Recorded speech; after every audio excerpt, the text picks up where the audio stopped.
विदेश बघितले की जिथं मराठी भाषा बोलली जाते.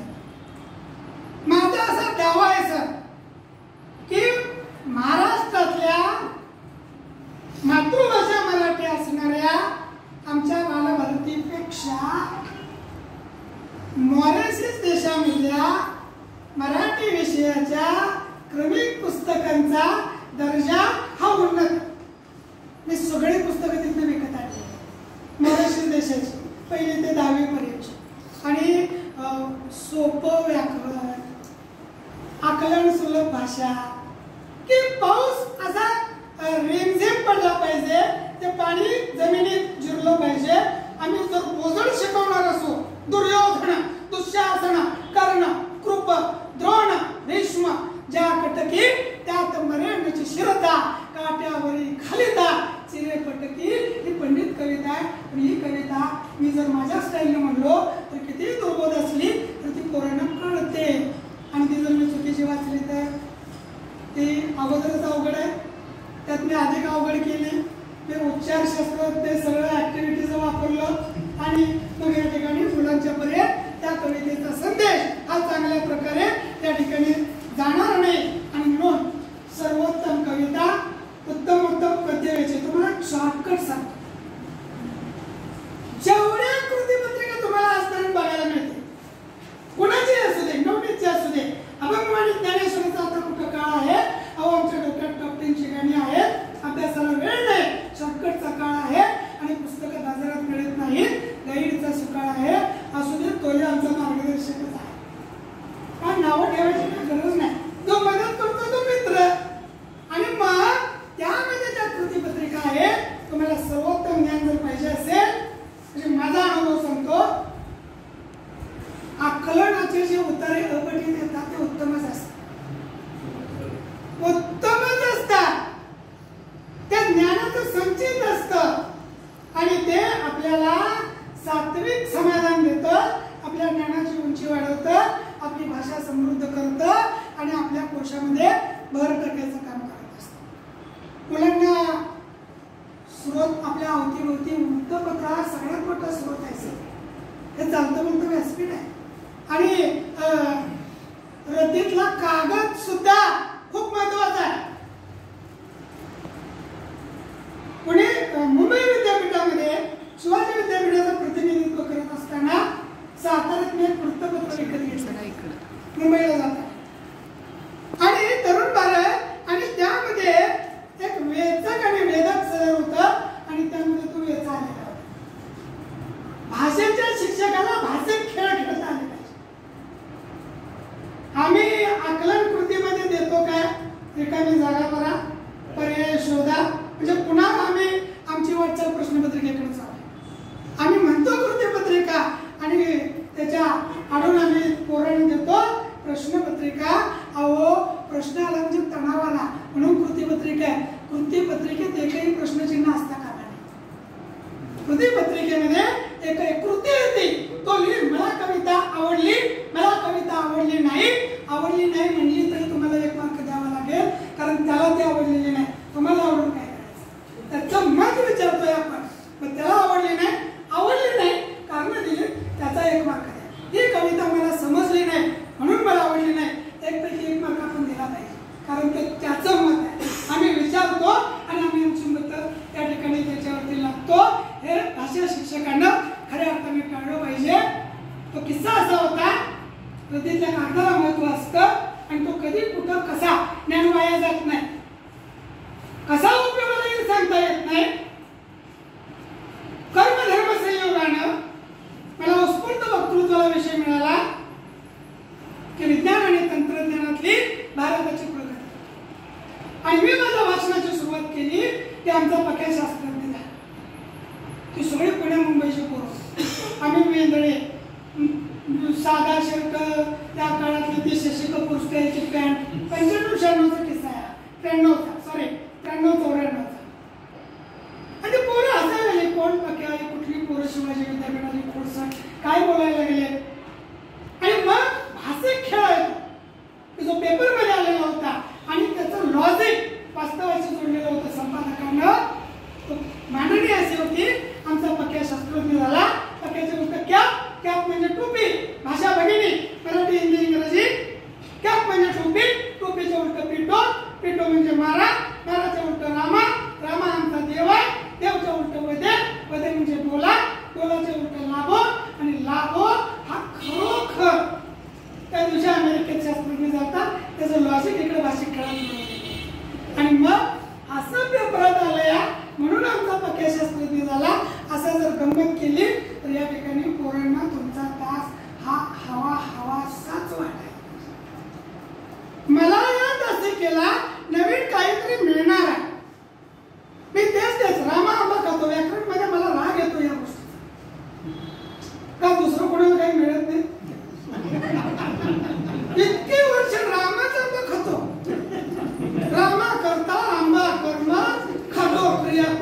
मग दुसरी क्रिया चालत नाही, कापतो म्हणायचं नाही. आंब्याच्या ठिकाणी संत्री चालत नाही. रामच का खातो? आणि रामाने रावणास मारले. आता कितीतरी रावण रामाला मारला. राम आज असता तर या व्यवस्थेत साहेब पास झाला नसता, नापास झाला असता. त्यानं कॉपी केली नसती, त्याने शिक्षकांनी सुपरवायझर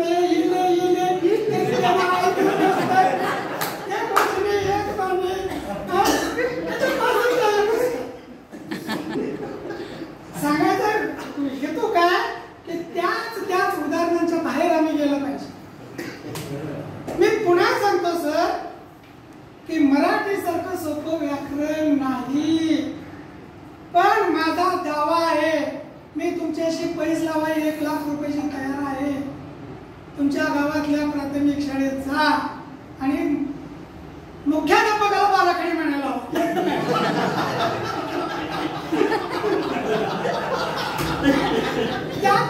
तो हुशार असला, निवड मंडळाकडनं जुन्या काळातला असला, त्याला विचारायचं स्वर किती सरळ सांगता येत नाही. ते पण सांगितलं. पुढला प्रश्न विचारा, कठोर वेदने किती, मृदू किती, ज्ञानरसिक किती, येत नाही. ते पण सांगितलं. महाप्राण किती ना अल्पप्राण किती म्हणायचं, त्याचा जीवच जातोय. जे अंकल्पितलं ज्ञान MA PhD आणि काय त्या खोट्या टोंगा विद्यापीठाच्या PhD घेऊन बाजारात मंडळासारख्या मिळणाऱ्या लोक मिरवतात, ते किती थोतांड आहे. साहेबांना माहित आहे PhD करणं हे येरागवण्याचं काम नाही. त्याचं संकलन करायचं, त्याचं सुसूत्रीकरण करायचं, त्याचं सांकेतीकरण करायचं, त्याचं निसंकेतीकरण करायचं आणि त्याचं संशोधन करायचं. बारकावे आणि नवीन काय आहे ते. माझं संशोधन आहे मराठी भाषेतला पहिला नाटककार हा शिवाजीराजे भोसले, त्यांचे वडील शहाजीराजे भोसले. गोविंद बल्लाळ देवल आणि संगीतच्या त्याच्या अगोदर शहाजी महाराजांनी 36 नाटकं लिहिली आहेत. लक्ष्मीनारायण कल्याण नाटक ते ज्या वेळेला कर्नाटकच्या प्रांतात होते, सगळ्यात मोठा मराठीतला लेखक होता, सगळ्यात मोठा नाटककार होता. आणि मराठी नाटकाचं मूळ मराठी माणसात आहे. इथं एकही व्यक्ती अशी नाही की ज्याला नाटक आवडत नाही आणि इथं एकही व्यक्ती अशी नाही की ज्याला राजकारण आवडत नाही. मराठी माणसाला पहिलं वेळ राजकारणाचा आहे आणि दुसरं वेळ नाटकाचा आहे. मग त्यात तमाशा असेल, लावणी असेल आणि काय असेल, त्याच्यापासून मराठी माणसाला बाजूला काढता येणार नाही. हे त्रिकाला बाधित सत्य आहे. आता कोरोनानं माणसं कढीबंदी शब्द माहिती नाही. मला प्रश्न विचारला का मुलाखतीत, साहित्य संमेलनात माझी प्रकट मुलाखत होती सर की तुम्ही मराठीचा डांबोरा पेटताय आणि तुमच्या कादंबरीला लॉकडाऊन का नाही. मला ती इंग्रजीत जाण्याची होती.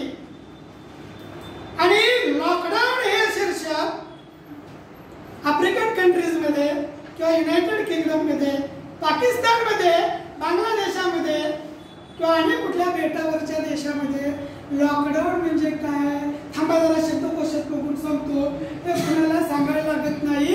इतका त्या शब्दाचं दृढीकरण, हॅमरिंग आणि ते भोगलेला तो काळ कुणाला सुसह्य वाटला? कुणालाही नाही. आम्हाला पगार मिळत होते पण आम्ही खिन्न होतो, कारण लेकरांचे चेहरे दिसत नव्हते. घंटा वाजत आम्ही कितीही काम चुकार असलो तरी ते पर्यावरण आवडतं. शाळेत गेल्याशिवाय चालत नाही सर.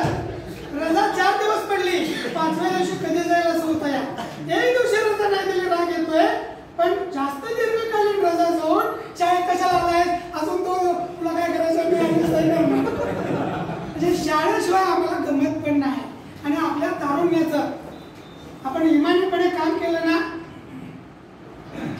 माझं वय 47 वर्ष आहे. चष्मा नाही, शुगर नाही, BP नाही. माझ्या नंतरला गेलेली म्हातारे झाले, दात पडल्यात, केस गेल्यात, 35 लाख कर्ज माफी आहे. 35च्या 35 करून आणि पगार ह्याच्यावर उचलले. ऐनवेळी मिळणारं ते कर्ज काय असते माहिती पण नाही. आकस्मिक का तर कर्ज बघते मेलं की माफ होता.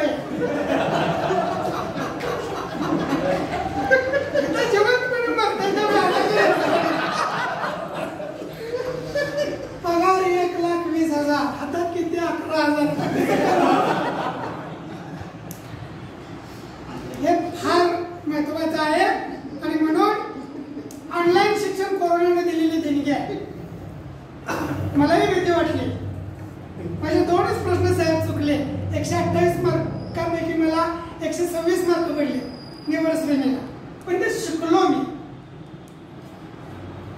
माझे मुलं लहान असू दे ते माझे शिक्षक आहेत. एखादी व्यक्ती माझ्यापेक्षा लहान असेल आणि ते जर ज्ञानी असेल तर त्याला गुरु म्हणायला आपल्याला लाज वाटू नये.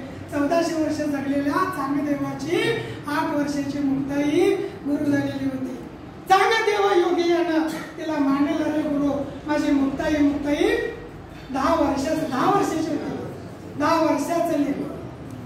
आणि म्हणून या ठिकाणी आपण त्या कोरोना काळात हे शिकलो. खरं सांगायचं मला, आमच्यातल्या बऱ्याच लोकांनी कोरोना काळात अँड्रॉइड घेतला. असाही एक वर्ग आहे की एकदम दरिद्र आहे, एक कर्मदरिद्र म्हणायचं.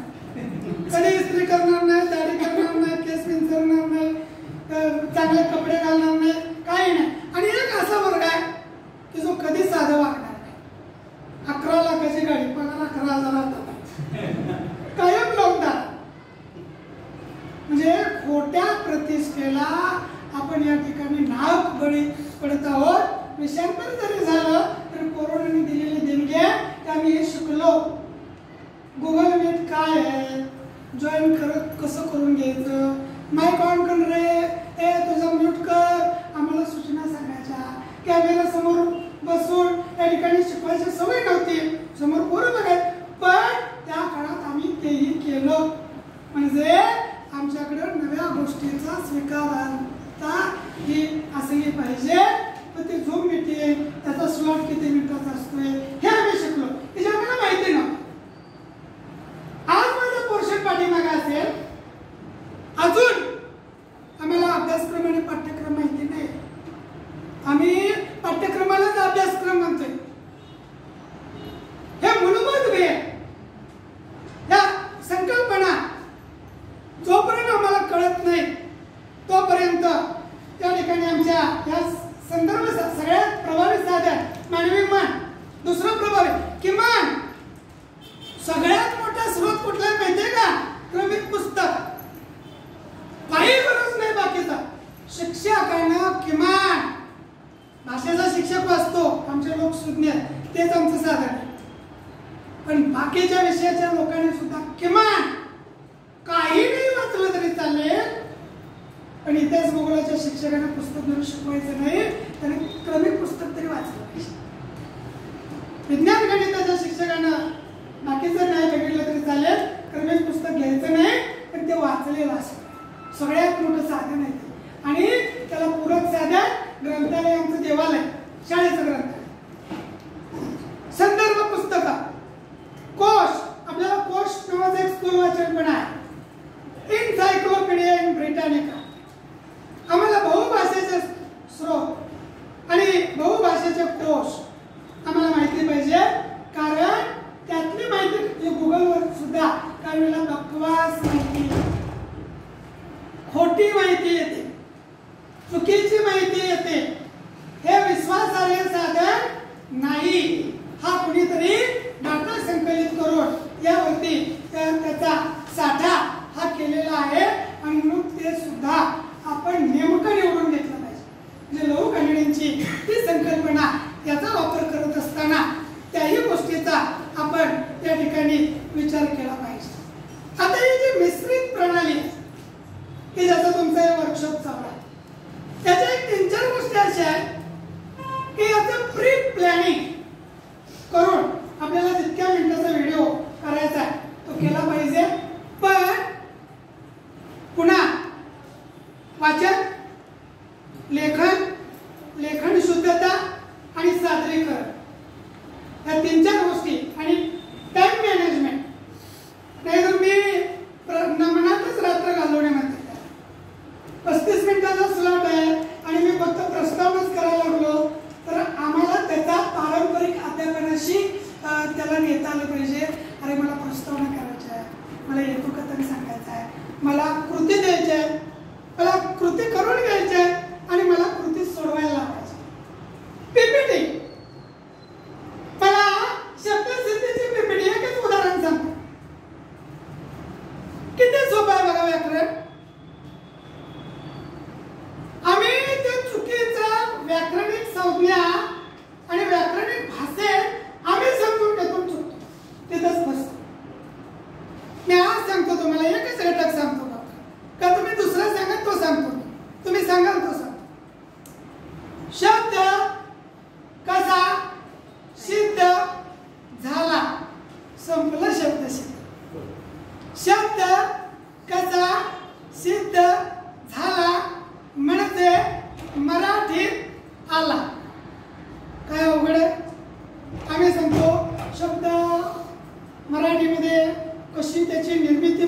MA झालेली आहे, त्याचं संज्ञापन आणि संप्रेषण कसं करायचं ह्या ते एवढं गोंधळून जाते.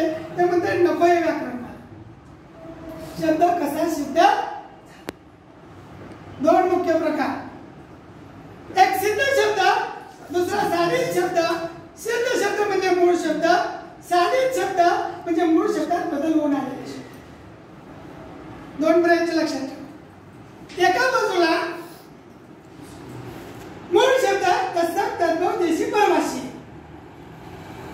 तत्सम जसेचे तसे, संस्कृत प्राकृत अपभ्रंश मराठी, मूळांचं संस्कृत, संस्कृत मधला तसाचा तसा शब्द. ध्वनी भ्रमण दोन्ही शब्द संस्कृत. गृह संस्कृत, पिता संस्कृत, देव संस्कृत आहे, माता संस्कृत आहे, वृक्ष संस्कृत आहे. तत्सम, तद्भव, तद्भव, तद्भव, तद्भव. पुढलं व्यंजन आले ते संदेश होता. तद्भव संस्कृत पासून उद्भवलं, दुसऱ्या भाषेपासून नाही. किती सोपं आहे बघा. ग्रहचं घर झालं, ग्रहचं घर झालं. असे शब्द ते सगळे संस्कृत पासून उद्भवले. देश शब्द मूळचे मराठी शब्द, ठेंगडा शब्द दुसरीकडे नाही, ते मराठीचा शब्द आहे. आणि परभाषीय शब्द इंग्रज आलेले शब्द. PPT, projector, fan, dais, table, mobile, bench, water bottle, अन्य इत्यादी इत्यादी. इंग्रजी अव्वा, अप्पा, अडकित्ता कानडी शब्द. आऊ म्हणतात आईला, गुजरातीत बा म्हणतात, कस्तुरबा आई, हे मला माहिती.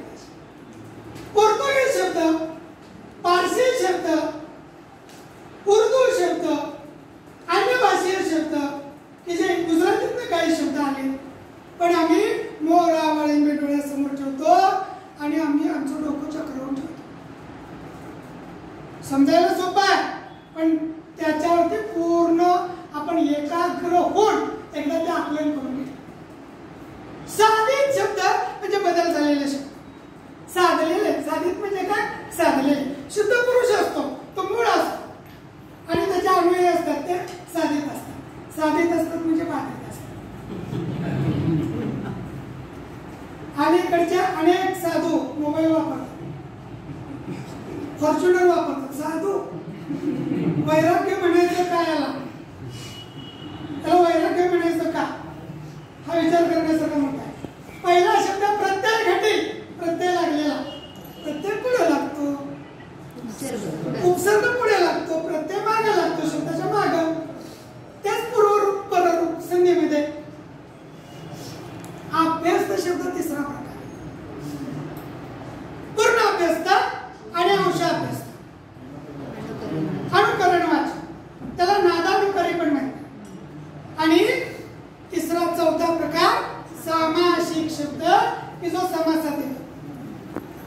दोन पदांचा एकत्रीकरण होऊन जी प्रक्रिया होते त्याला समास म्हणतात. आणि त्या प्रक्रियेतनं जो नवीन जोड शब्द तयार होतो त्याला सामासिक शब्द म्हणतात. त्या सामासिक शब्दाचं स्पष्टीकरण करणं त्याला विग्रह म्हणतात. 8वीच्या पुस्तकात वर्षानुवर्षांनी बालभारतीला पण पत्र पाठवलं. संधीमध्ये विग्रह करा म्हणतात, मला करून दाखवा म्हणतात. संधीत विग्रह संकल्पनाच नाही, संधी करा आणि संधी सोडा. पण आपण कुणीतरी परीक्षेत प्रश्न टाकतो, संधी विग्रह करा का टाकतो म्हणून. हे चुकीचं आहे. जोपर्यंत भाषेचा शिक्षक चुकीच्या गोष्टीला हे चुकीचं आहे म्हणून सांगणार नाही तोपर्यंत चुकीचं शिकवत राहणार आहे. वाक्य संयोजन किती सोपं, केवळ वाक्य, संयुक्त वाक्य, मिश्र वाक्य. कसम एकच करता एकच क्रियापद. न्यूनत्व बोधक उभय अन्वय अवयवानं जोडायचं. मिश्र वाक्य जर तर जरी तरी जेव्हा तेव्हा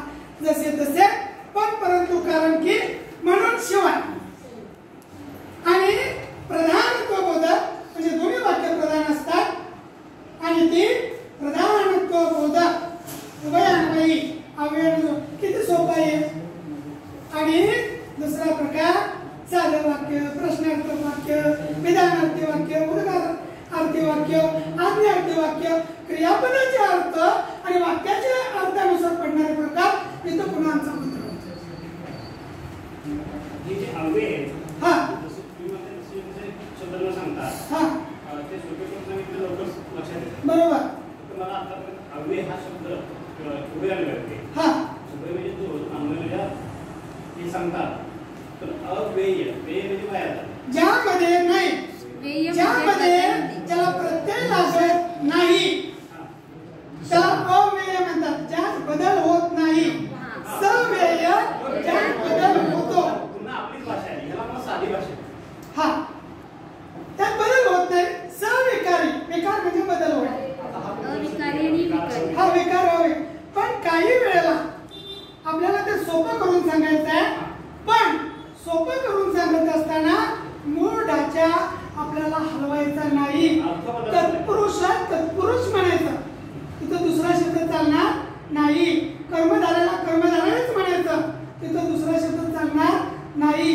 बहुव्रीही शब्द एक ओघानं मुद्दा म्हणून सांगतो. तो शब्द कसा तयार झाला. माझे कोकणातले मामा बहुव्रीही आहे. शब्द कसा आला बघा सर. पुष्कळ. ज्या समासामध्ये दोन्ही पद महत्वाची नसतात, तिसरंच पद महत्वाचं असतं. आता ते संज्ञा पण कशी तयार झाला. तो सामासिक शब्द आहे. बहु, पुष्कळ आणि व्रीही म्हणजे तूस काढलेले भात म्हणजे तांदूळ. बहुव्रीही हे जे ज्यानं कोणी व्याकरण लिहिलं त्याचा मामा कोकणातला होता आणि तो पुष्कळ तांदूळ पिकवत होता आणि त्याला मामाचं नाव घ्यायचं नव्हतं.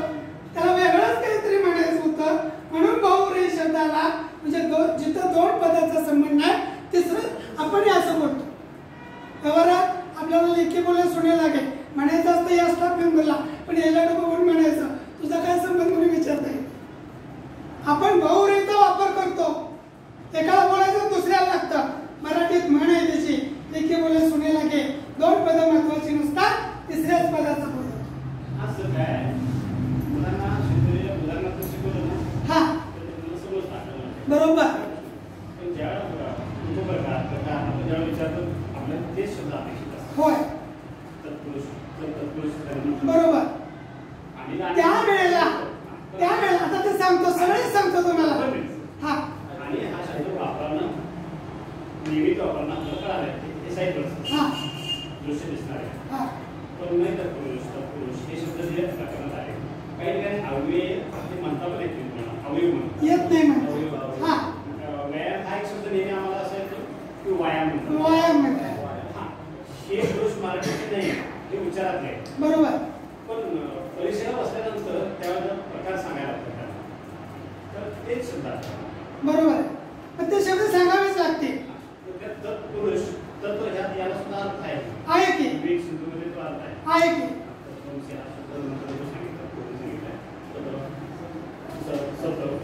या सगळ्या गोष्टी मूळ संस्कृतच्या आधारावर. मराठी व्याकरणाचा पाया संस्कृत व्याकरण आहे. अव्यय म्हणला तुम्ही. पहिला प्रकार आपला अव्ययीभाव आहे. सगळ्यांनी लक्ष द्या. आता दुसरा प्रकार तत्पुरुष आहे. तिसरा प्रकार द्वंद्व आहे आणि चौथा प्रकार बहुव्रीही आहे. अव्ययीभाव म्हणजे पहिला पद अव्यय असते आणि ते पहिलं पद महत्वाचं. बघा सोपं आहे. प पहिलं पद महत्वाचं. दुप दुसरं पद महत्वाचं. दोप दोन्ही पद महत्वाची आणि बहुव्रीही तिसरंच पद महत्वाचं. एक मुलगा उठला माझ्या सरकारी वर्गात मला विचारला असं गणिताबद्दल घडवलं. हा हे वाक्य अव्यय आहे. अव्यय आहे म्हणजे काय जर विचारलं तर कुठल्या भाषेत अव्यय वाक्य नसतं सर. मुळात अव्यय शब्द असतो. काय म्हणायचं अव्यय शब्दासाठी दुसरा काय सोपा शब्द काय असं ज्या त्याचं स्पष्टीकरण आहे सर. त्याचं आपण स्पष्टीकरण सांगू शकतो पण ती संज्ञा बदलत नाही.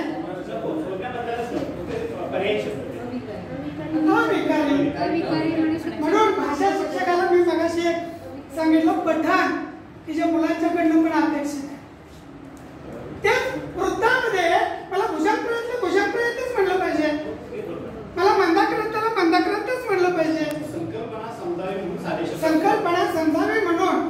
आता उदाहरणार्थ धडपड शब्द, धड पड, मी ठेचकाळलं, माझं धड पडलं, पडल्यानंतर उठलं, उठताना मला जास्त रक्तबंबाळ झालेलं होतं, पुन्हा पडलं, पण माझी उठण्याची जी धडपड आहे म्हणून धडपड शब्द आला.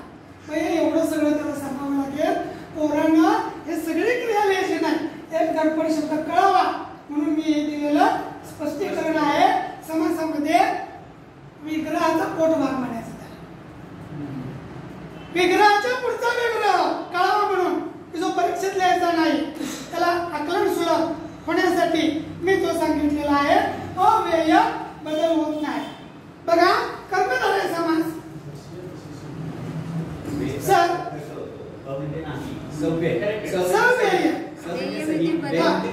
बरोबर. काही वेळेला त्या शब्दाला काहीही खर्च जर करावा लागत असेल, लगेच 4 शब्द तर त्याच्यामध्ये आणि अचा अर्थ आहे नाही. नाही, दोन्ही वेळेला येत नाही आणि अभाव असे दोन अर्थ. नाही या तत्पुरुषमध्ये पण ते येतं.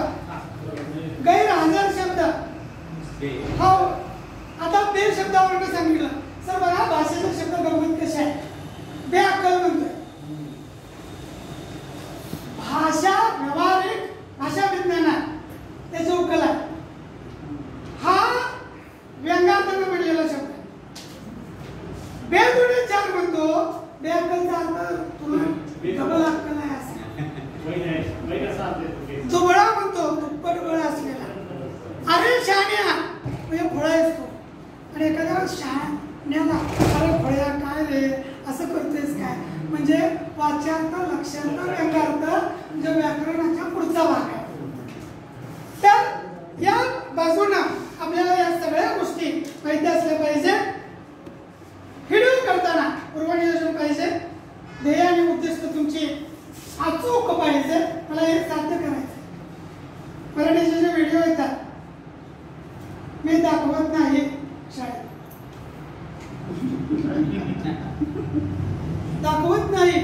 आम्ही बहुसमाज म्हणजे आम्ही बहुसमाज असे व्हिडिओ मोबाईल मध्ये मोबाईल व्याख्या होऊ शकते का?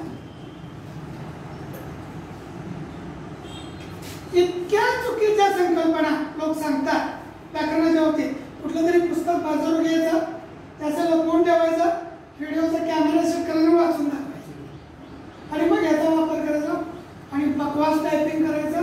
त्यात वेलांडीनं कोलांटा खाल्लेल्या असतात, अनुस्वाराचा पत्ता नसतो आणि सगळं चुकीचं पोरांच्या बरोबर आणि आपल्याला क्वेश्चन पूर्ण करायचं असतो. आणि मग हे सगळं त्या ठिकाणी चुकीचं जाते. आम्ही कोल्हापुरात उपक्रम राबवलेला होता कोरोना काळ. आमच्या मुख्याध्यापक सगळे टीव्ही चॅनल्स 1 तासासाठी बुक केले आणि आम्ही आमचं शूटिंग होतं लाईव्ह. सगळे प्रत्येक विषयाचे आम्ही टीम केली 10 लोकांची. व्याकरण कमांड आहे तरी व्याकरण सांगायचं. त्याला कविता सौंदर्य, अर्थ सौंदर्य हा संशोधनाचा विषय आहे. भाव सौंदर्य, अर्थ सौंदर्य, आशय सौंदर्य, विचार सौंदर्य, कल्पना सौंदर्य आणि काव्य सौंदर्य आणि पुन्हा रसग्रहण. आणि मग या सगळ्याला आपण काव्य सौंदर्य आणि कशाला काहीच कळत नाही. आपल्याला पाया माहिती पाहिजे. भाव सौंदर्य म्हणजे भावनांचा खेळच मांडला पाहिजे, त्यातली सुंदरता माहिती पाहिजे. अर्थ सौंदर्य म्हणजे अर्थाची उकलच सांगितली पाहिजे आणि अर्थाचं सौंदर्य सांगितलं पाहिजे. काव्य सौंदर्य म्हणजे कवितेचं सौंदर्य सांगितलं पाहिजे, अलंकार प्रचुरता सांगितली पाहिजे, नाद माधुर्य सांगितलं पाहिजे, ताल सांगितलं पाहिजे आणि त्यातल्या शब्दांची अचूकता, निवड आणि मापकता आणि मोजमाप त्या ठिकाणी सांगता आलं पाहिजे. आणि भाषा सौंदर्य त्यामध्ये त्याची भाषिक वैशिष्ट्य ही सांगता आली पाहिजे. आज पूर्वीच्या साहित्याचा संदर्भ देऊन नवीन कृतीची मांडणी झाली पाहिजे. म्हणजे जुनं ते सोनं आणि नवं ते हवं. जुनं टाकायचं नाही, नवं सोडायचं नाही. भाषा शिक्षकांना त्या गोष्टी लक्षपूर्वक बघितल्या पाहिजे. आपण दररोज वर्ष मागायचा विषयच नाही सर. आपण नव्या टेक्निकनं घेत नाही.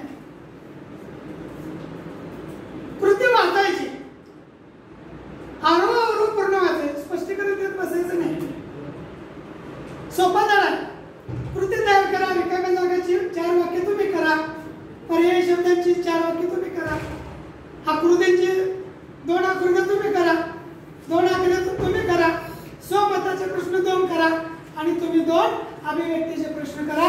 स्वमत म्हणजे माझं मत, अभिव्यक्ती म्हणजे पाठाच्या अनुषंगाने व्यक्त केलेलं मत. आजीविषयी तुमचं मत सांगा. इथं महेंद्र कदमाची आजी अपेक्षित नाही, तुमची आजी महत्वाची. आम्ही तपासताना पण त्या अंगाने तपासतो आणि म्हणून पहिला स्रोत कुठला आहे? क्रमिक पुस्तक. आणि विद्यार्थ्याचा पहिला स्रोत कुठला आहे? क्रमिक पुस्तक आणि त्याचं शिक्षण. हे या ठिकाणी खूप महत्वाचं आहे. विद्यार्थ्यांचे गट करा, गटकार्य वर्गात घ्या, घरी स्वाध्याय द्या, त्याचे गट वेगळे करा, बदला. अभिव्यक्तीचं स्वाध्याय द्या, स्वाध्यायाचा अभिव्यक्तीला द्या, आकलन कृती इकडे द्या, इकडचं तिकडे ट्रान्सफर करा, रिकाम्या जागा इकडे द्या, इकडचं असं वाटून द्या. तुमचा 1-4 तास स्पष्टीकरण पद्धतीनं जुन्या पारंपरिक चालणारा तास एका दिवसामध्ये समाधानकारकपणे नव्या पद्धतीनं जुन्याचा आणि नव्याचा मेळ घालून उत्तम पद्धतीनं आपल्याला तो पाठ हा या ठिकाणी संपवता येईल. शेवट जाता जाता मी एवढंच सांगतो की काही बाबतीत आपण फसतो. 2 उपयोगी लेखनाचे मी घटक सांगतो, सार लेखन आणि सारांश लेखन. बघा, सार लेखन आणि सारांश लेखन फसतो. वृत्तांत लेखन आणि बातमी लेखन. आता जे वर्गात चालू आहे त्याचा वृत्तांत लिहा, म्हणजे अहवाल लिहा. आम्ही बातमी स्टेट केली आणि बातमी लेखन तटस्थ, त्रयस्थ, थर्ड कॅमेरा, वस्तुनिष्ठ, खरं, स्थळ, काळ, घटना याचा उल्लेख आणि घटनांचा नेमका क्रम, अलंकारिकता नाही, भावनिकता नाही, पल्लाळिकता नाही, नेमकं आणि अचूक वस्तुनिष्ठ बातमीत आलं पाहिजे. अहवालामध्ये काही गोष्टींना मुभा आहे, बरोबर. आणि सार लेखन कवितेचं आणि सारांश लेखन गद्य वेच्याचं, त्यामध्ये अवयवाळा आणि व पण परंतु जर तर जरी तरी जेव्हा तेव्हा एवढं वगळ की 20 कवितेच्या ओळी वगळा, 10% शब्द कमी होते. उदाहरणाने दाखले वगळा, 10% कमी होते.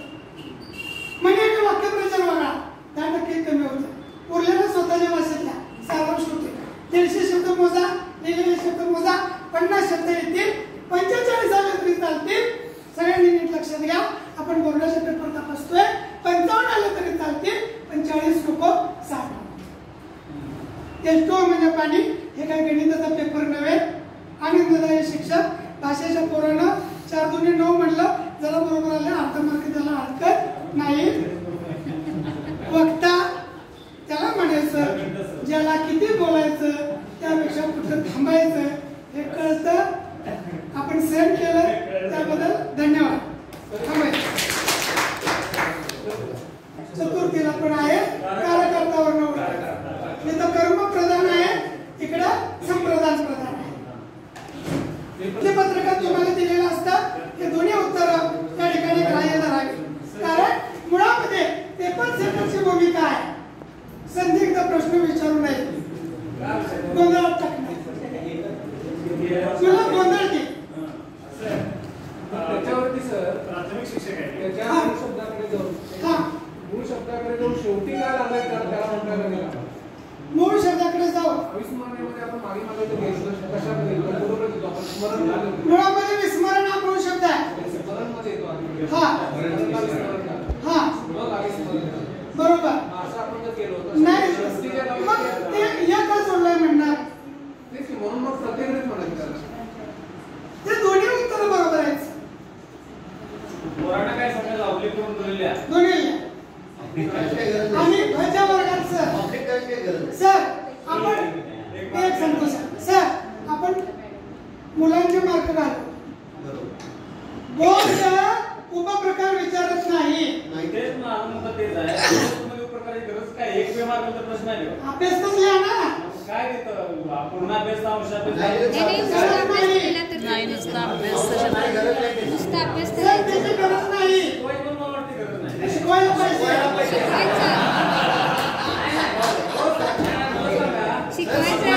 व्याकरणावर माझा मुद्दा आहे. तुम्हाला हे कुठे येते व्याकरण? म्हणजे या व्याकरणाचं व्यवहारिक जीवन काय आपलं 100% उपयोग आहे सर. मराठीचं शिक्षण चांगलं आहे मला सोबत आहे, तिथंही एक घटक आहे. पण ते आपल्यापेक्षा सोप्या मी जे बोललो शब्द कसा सिद्ध झाला. मी तुम्हाला जर वृत्त शिकवायला लागलो आद्य लघु यमाचा मध्य लघु राधिका लक्षात राहणार नाही. 10 तास घेतले कळणार नाही. यरतन भजन समजणार नाही. य रतन भजी समान कर एक वाक्य द्यायचं.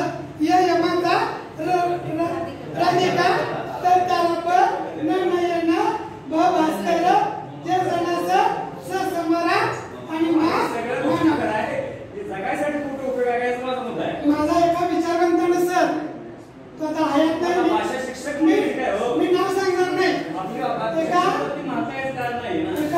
एका विचारवंताचं वाक्य असं होतं. मी एका मुलाखतीत गेलतो.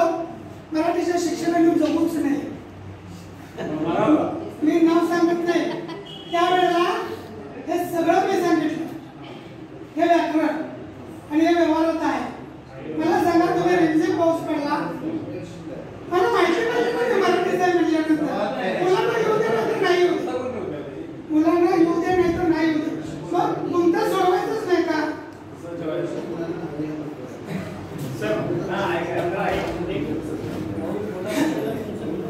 कठीण शब्द काही वेळा म्हणतो, काही वेळा आता नवीन भाषेमध्ये नवीन शब्द असतात. अपरिचित शब्द म्हणतो. अपरिचित असंही होतं.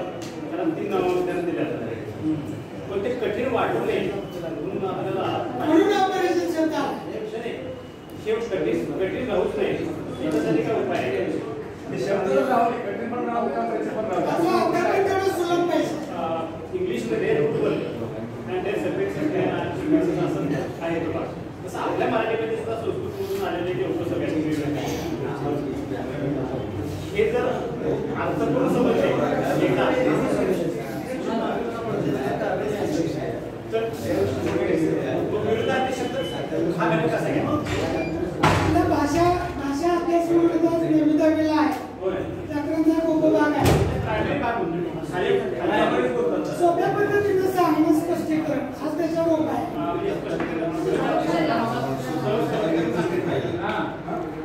पठण